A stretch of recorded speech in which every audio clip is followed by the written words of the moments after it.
ele é um faixa roxa na melhor das hipóteses. Essa foi a avaliação do Gordon Ryan sobre a performance da estreia do Galvão pela One. Então fique comigo para saber mais sobre isso.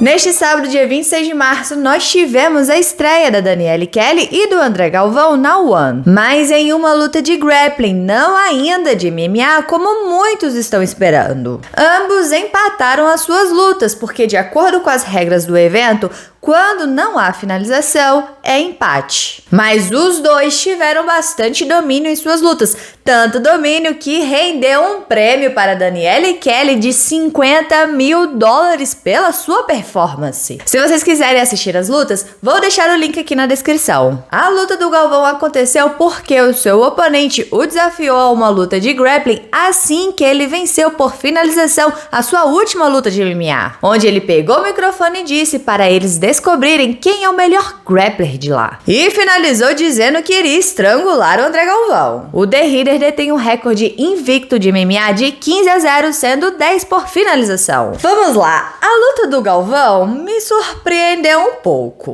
O Galvão estava bem fisicamente, mas eu achei que ele fosse trocar mais em cima, que é o que ele costuma fazer em seu jogo. Mas não, para minha surpresa, ele ficou fazendo guarda. O Galvão dominou mais a luta. Ele teve uma ida para as costas de arm drag muito massa, mas preferiu não investir em realmente pegar as costas colocando os dois ganchos. Não entendi o porquê dessa escolha. Não, pera, na verdade, ao invés de eu ficar resumindo o que aconteceu na luta aqui pra vocês, como vocês podem assistir ela, porque a One transmite ao vivo de graça no canal do YouTube deles, eu já vou falar aqui o que o Gordon falou sobre a performance do Galvão na sua estreia do One. Afinal, muitos de vocês me marcaram no post pedindo para eu traduzir isso. E já adiantando, ele ficou bastante impressionado, mas de uma maneira negativa. Mas antes de eu falar aqui o que ele falou, sempre que tiver algum assunto relacionado a jiu-jitsu que vocês querem que eu fale aqui no canal ou que eu traduza, pode me marcar no Insta, pode me mandar direct ou então até mesmo comentar em qualquer vídeo aqui no canal, porque eu sempre leio todos. Então só me marcar que a gente traduz tudo aqui, porque como eu sempre digo, é sempre bom falar sobre jiu-jitsu.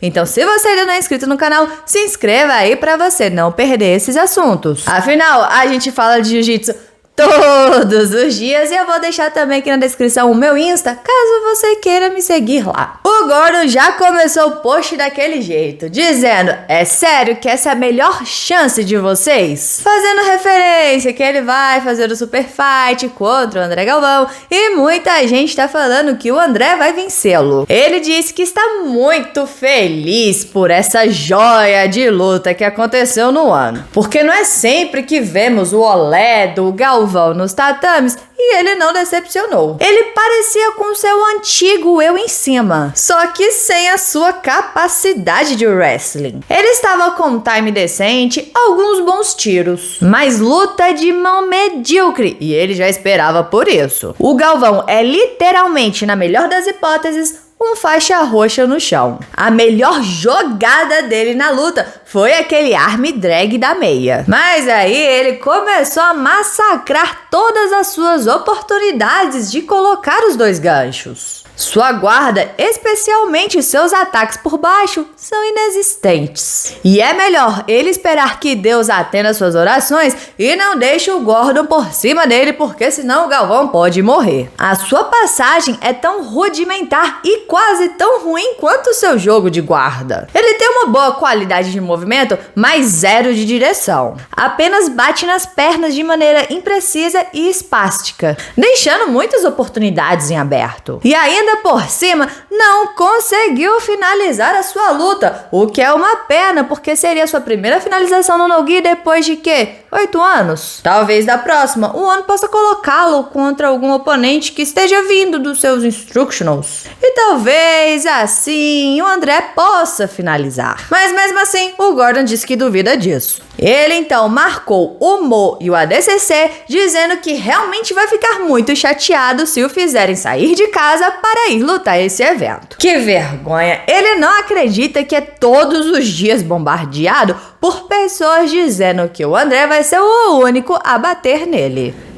Galera, palavras do Gordon Ryan. Como eu até comentei na nossa live do ano, assim que terminou a luta do Galvão, eu já fui nas redes sociais do Gordon para saber a opinião dele. Sabia que ele ia falar alguma coisa. Afinal, o Gordon também havia acabado de fazer o seu retorno às competições algumas horas antes. E ele até levou uma cartinha especial para o André Galvão. Falamos sobre isso aqui no canal, vou deixar no final como sugestão. Na entrevista pós-luta, o The Healer disse, já que eles lutaram na regra do Galvão, o desafiou para lutar nas regras dele, ou seja, MMA. O Galvão disse então que topa porque o contrato dele é para lutar ou grappling ou MMA. Mas tem uns 2, 3 anos que ele não luta, foi o seu retorno, ele é master, está ali correndo atrás dos sonhos e agradeceu todo mundo pela oportunidade. Achei que o Galvão fosse lacrar no desafio, dizendo que aceita, que ia lutar lá mesmo, agora, naquele momento, valendo porrada.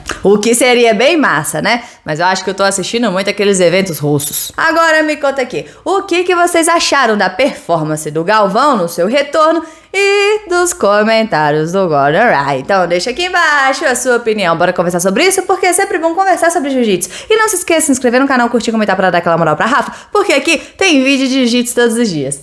Todos os dias. Então valeu, galera, ficamos por aqui. Tchau, obrigado, tudo de bom.